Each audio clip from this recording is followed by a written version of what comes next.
बनवणार आहे चवळीची भाजी। तर ही चवळी शिजून रात्रभर भिजत ठेवलेली आणि आता कुकरला 2 शिट्टे करून घेतलेले आहेत मीठ टाकून पाण्यामध्ये। तर आता ना त्यामध्ये कांदा, टोमॅटो, हिरवी मिरची, कढीपत्ता, लसूण, अद्रक, खोबरं हे बारीक करून घेतलेलं आहे आणि थोडीशी मी शेंगदाणे टाकणार आहे भाजलेले, नाही टाकले तरी चालते। थोडंसं मोहरी, जिरे, तेल तापत ठेवलेलं। आता यामध्ये कांदा टाकून घेते। छान मोहरी जिरे छान तडतडलं का कांदा टाकून घेते।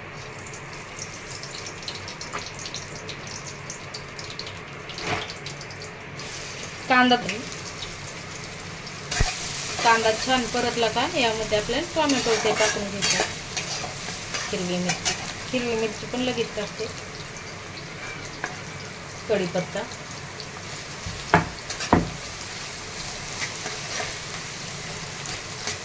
लसूण, खोबरं आणि अद्रक थोडंसं हे बारीक करून घेतलेलं ते टाकून घेतलेलं आहे।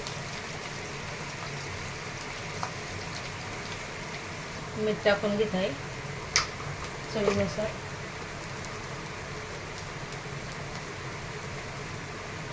थोडीशी हळद टाकलेली आहे शेंगमध्ये।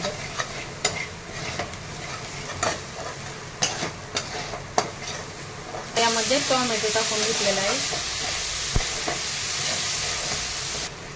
तर यामध्ये आता लाल तिखट टाकून घेत आहे।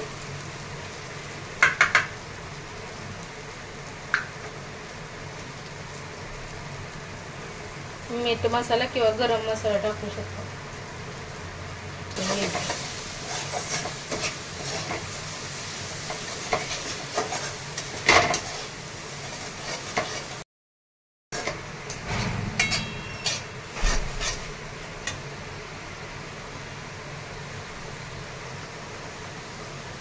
तर आता हे छान तेल सुटेपर्यंत परतून घ्यायचं आहे।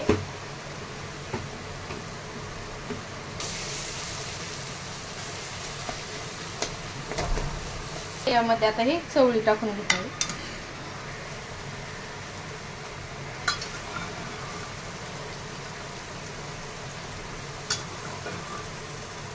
घरचीच आहे, रानातलं विकत नाही आणलेली।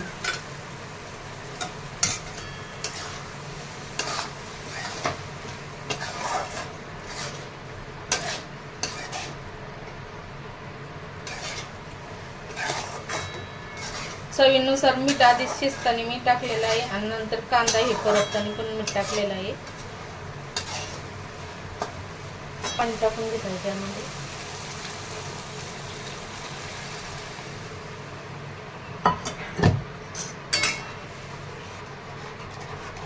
हे शिजलेलं पाणी टाकून घ्यायचं, सगळं आरग त्यामध्येच उतरलेलं असते।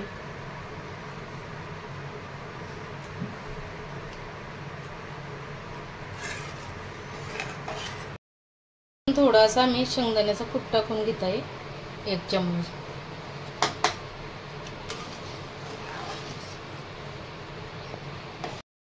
हिरवीगार कोथिंबीर आपली तयार आहे खाण्यासाठी चवळीची। गॅस आता मी बंद करून घेते।